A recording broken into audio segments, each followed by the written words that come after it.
Hello friends, இன்றைக்கி இந்த வீடியோவில் பிஸ்கட்டும் 2 முட்டையும் வச்சு நல்ல ஒரு சூப்பரான ஒரு ஸ்நாக்ஸ் ரெசிபி எப்படி பண்ணுறதுன்னு பார்க்கலாம். இப்போ அது செய்கிறதுக்கு ஒரு 10 ரூபாய் மேரிகோல்டு பிஸ்கட் எடுத்திருக்கீங்க. இந்த பிராண்டு தான் நீங்கள் எடுக்கணுங்கிறது இல்லை, எந்த பிராண்டு பிஸ்கட் வேணாலும் எடுத்துக்கோங்க. பிஸ்கட் எடுக்கும்போது கோதுமை பிஸ்கெட்டாக எடுத்துக்கோங்க. இதில் பார்த்தீங்கன்னா ஒரு 15 பிஸ்கெட் கிட்ட இருக்குது. இதிலிருந்து நான் ஒரு 10 பிஸ்கெட் மட்டும் எடுத்துக்கிறேங்க. இப்போ இந்த பிஸ்கெட்டை எல்லாத்தையும் இந்த மாதிரி உடச்சி எடுத்துக்கோங்க. இந்த உடச்ச பிஸ்கெட்டை ஒரு மிக்சர் ஜாரில் போட்டுக்கலாம். இப்போ இது கூட இனிப்புக்காக 1/4 கப் அளவுக்கு சர்க்கரை சேர்த்துக்கலாம். பிஸ்கட்டும் இனிப்பாக இருக்கும், அதனால 1/4 கப் அளவுக்கு சர்க்கரை சேர்த்தா போதும். இப்போ அது நல்லா நம்ம அரைச்சி எடுத்துக்கலாம். இந்த மாதிரி நல்லா பொடி பண்ணி எடுத்து வச்சுக்கோங்க. இப்போ நம்ம ஸ்டவ்வில் ஒரு பேன் வச்சுக்கலாம். இதில் 3 டேபிள் ஸ்பூன் அளவுக்கு சர்க்கரை சேர்த்துக்கலாம். இது கூடவே 1 ஸ்பூன் அளவுக்கு தண்ணி சேர்த்துக்கலாம். இப்போ சர்க்கரை நல்லா கரைஞ்சி வரட்டும்.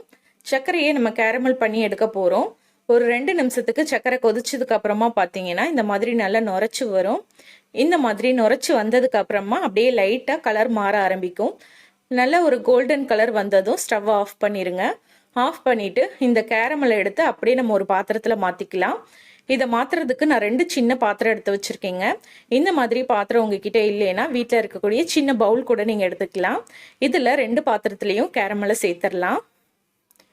இந்த மாதிரி கேரமலை சேர்த்துருங்க. இப்போ இந்த கேரமலை அப்படியே ஈவனாக ஸ்ப்ரெட் பண்ணி விட்டுருங்க. இந்த மாதிரி பாத்திரத்தை எடுத்து நல்லா ரொட்டேட் பண்ணிங்கன்னா அழகாக உங்களுக்கு அந்த கேரமல் எல்லா பக்கத்துலேயும் பட்டுரும். இப்போ இது இருக்கட்டும். இப்போ ஒரு சின்ன மிக்சிங் பவுல் எடுத்துக்கோங்க. இதில் 2 முட்டையை நம்ம உடச்சி சேர்த்துக்கலாம். இப்போ இது கூட 1/2 ஸ்பூன் அளவுக்கு வெனிலா எசன்ஸ் சேர்த்துக்கலாம். கூடவே ஒரு சிட்டிகை அளவுக்கு உப்பு சேர்த்துக்கலாம். சேர்த்துட்டு இதை நல்லா நம்ம அடித்து எடுத்துக்கலாம். வெனிலா எசன்ஸ் உங்ககிட்ட இல்லைன்னா இதுக்கு பதிலாக 1/2 ஸ்பூன் அளவுக்கு ஏலக்காய் தூள் நீங்கள் சேர்த்துக்கலாம். இப்போ நல்லா அடிச்சதுக்கு அப்புறமா இதில் ஒரு ஜல்லடை வச்சுட்டு நம்ம பிஸ்கட் பொடிச்சு வச்சுருந்த பொடியை சேர்த்து நல்லா சளிச்சு எடுத்துக்கலாம். பிஸ்கட் 1 2 அரைப்படாமல் இருந்ததுன்னா இந்த மாதிரி சலிக்கும் போது நம்மளுக்கு வந்துடும். அதனால் சளிச்சிட்டு சேர்த்துக்கோங்க. இப்போது சளிச்சிட்டு சேர்த்தாச்சு. இதை ஒரு தடவை நல்லா கலந்து எடுத்துக்கலாம். கட்டி எதுவும் இல்லாத மாதிரி நல்லா மிக்ஸ் பண்ணி எடுத்துக்கலாம். இப்போ இது கூடவே ஒரு 1/2 கப் அளவுக்கு பால் சேர்த்துக்கலாம். பால் நல்லா காய்ச்சி ஆற வச்ச பாலாக எடுத்துக்கோங்க. கொஞ்சம் திக்கான பாலாக எடுத்துக்கோங்க. அப்போ தான் நம்ம ஸ்வீட் நல்லா டேஸ்ட்டாக இருக்கும். பால் சேர்த்துட்டு நல்லா கட்டி இல்லாமல் ஸ்மூத்தாக மிக்ஸ் பண்ணி எடுத்துக்கலாம். இப்போ மீதி இருக்க எல்லா பாலையும் நான் சேர்த்துட்டு நல்லா மிக்ஸ் பண்ணி எடுத்துக்கிறேன். இந்த கலவை பார்த்தீங்கன்னா உங்களுக்கு லிக்விடாக தான் இருக்கணும், ரொம்பவும் கெட்டியாக இருக்கக்கூடாது. ஸோ இந்த மாதிரி பார்த்து மிக்ஸ் பண்ணி எடுத்துக்கோங்க. இப்போ நம்ம மிக்ஸ் பண்ணின கலவையை நம்ம ஏற்கனவே கேரமல் சேர்த்து வச்சுருக்க பாத்திரத்தில் சேர்த்துக்கலாம். இந்த மாதிரி பாத்திரத்துடைய பாதி அளவுக்கு சேர்த்துக்கோங்க. 2 பாத்திரத்துலேயும் நம்ம சேர்த்துடலாம். இப்போ இது எல்லாத்தையும் சேர்த்தாச்சு. இப்போ இதை வேக வைக்கிறதுக்கு ஒரு கடாயில் கொஞ்சமாக 1 கப் தண்ணி ஊற்றி சூடு பண்ணியிருக்கீங்க. மேலே ஒரு இடியாப்ப பிளேட் வச்சுக்கலாம். இதில் நம்ம ரெடி பண்ணி வச்சுருந்த பாத்திரத்தை மேலே வச்சிடலாம். வச்சுட்டு நம்ம ஆவியில் வேக வச்சு எடுக்க போகிறோங்க. இதுக்கு மேலே இதுக்கு செட் ஆகிற மாதிரி சின்னதாக ஒரு மூடி போட்டு மூடிடுங்க. நீராவி எதுவும் இதில் வடியாமல் இருக்கும்.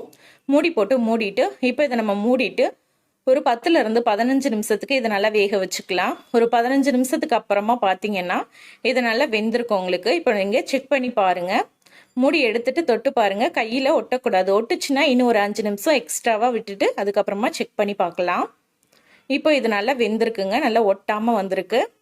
இப்போ இதை வெளியில் எடுத்து வச்சு நல்லா சூடு ஆற விட்டுறலாம். இப்போ இதை நல்லா வெளியில் எடுத்து வச்சு சூடு ஆறுனதுக்கு அப்புறமா ஒரு கத்தி யூஸ் பண்ணி ஓரத்தில் நல்லா எடுத்து விட்டுருங்க. இந்த மாதிரி நல்லா எடுத்து விட்டுட்டு நம்ம எடுத்தோம்னா ஈஸியாக வரும். இதை நீங்கள் ஃப்ரிட்ஜில் வச்சுட்டு கூட நீங்கள் சர்வ் பண்ணலாம். இப்போ இதை ஒரு பிளேட்டுக்கு மாற்றிக்கலாம். இந்த மாதிரி 2 பாத்திரத்தில் இருக்கிறதையும் நம்ம ஒரு பிளேட்டுக்கு மாற்றிக்கலாம். பாருங்கள் எவ்வளோ சூப்பராக வந்திருக்குன்னு. அவ்வளோதாங்க, நம்மளோட சூப்பரான நல்ல டேஸ்டியான யம்மியான பிஸ்கெட் புட்டிங் ரெடி ஆயிருச்சு. இதை நீங்கள் இப்படியாவும் சர்வ் பண்ணலாம். அப்படி இல்லைன்னா ஒரு 5 நிமிஷம் ஃப்ரிட்ஜில் வச்சுட்டு சில்லுன்னு சர்வ் பண்ணலாம். ரொம்ப சூப்பராக இருக்கும். குழந்தைங்களுக்குலாம் ரொம்ப ரொம்ப பிடிக்கும். கண்டிப்பாக இதே மாதிரி நீங்களும் ட்ரை பண்ணி பாருங்கள். ட்ரை பண்ணி பார்த்துட்டு எப்படி வந்ததுங்கிறத கமெண்ட்டில் சொல்லுங்கள். இந்த ரெசிபி உங்களுக்கு பிடிச்சிருந்தா லைக் பண்ணி உங்கள் ஃப்ரெண்ட்ஸ் கூட வீடியோவை ஷேர் பண்ணிக்கோங்க. சப்ஸ்கிரைப் பண்ணலைன்னா மறக்காமல் சூர்யாஸ் கிச்சனுக்கு சப்ஸ்கிரைப் பண்ணுங்கள். தேங்க்யூ.